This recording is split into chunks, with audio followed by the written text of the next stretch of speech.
أشهد أن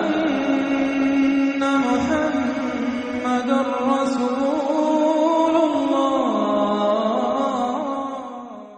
وہ جو روایت آتی ہے غزوہ بدر سے ایک شب قبل جو ہے جس صبح جنگ ہوئی ہے اس سے پہلی جو شب ہے اس میں جبکہ دونوں لشکر آمنے سامنے تھے، ایک طرف بے سر و سامان، ہتھیار بھی نہیں ہے، سب کے پاس تلواریں، گنتی کی تلواریں 313، 2 گھوڑے کل،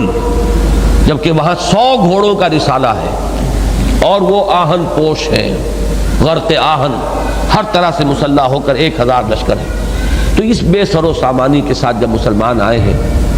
عجب انداز سے آئے خدا کے چاہنے والے، وہ مجھے شعر پورا یاد نہیں آ رہا، زبانیں خشک پوش آ کے دریدہ پاؤں میں چھالے،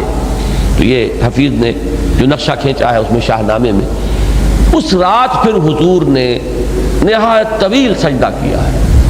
عریش کہتے ہیں اس جھونپڑی کو جو بنا دی گئی تھی دونوں لشکروں کے درمیان، وہ نو مینز لینڈ جو ہے اس میں وہ جھونپڑی تھی، اور حضور وہاں سجدے میں تھے اور حضرت ابو بکر پہرے پر تھے ننگی تلوار لے کر۔ اگر یہ ویڈیو آپ کو اچھی لگی ہے تو آپ کائنڈلی ریالٹی سپیک کو سبسکرائب کریں، ویڈیو کو لائک کریں اور کمنٹ میں جزاک اللہ لکھیں تاکہ ہمیں اس طرح کے موٹیویشن ملتے رہیں اور ہم آپ کو اس طرح کی ویڈیو شیئر کرتے رہیں۔ جزاک اللہ خیر۔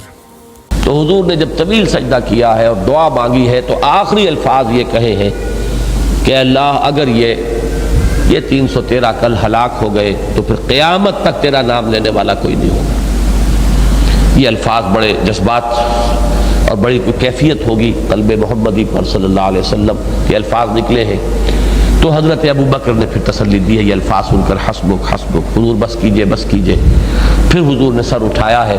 تو جب سجدے سے سر اٹھایا ہے تو یہ الفاظ آپ کی زبان پر تھے، سیہزم الجمع ویولون الدبر، یہ جمعیت اور یہ لشکر اس کو ہزیمت ہوگی اور وہ پیٹھ دکھائیں گے، وہ پیٹھ دکھا کر بھاگیں گے۔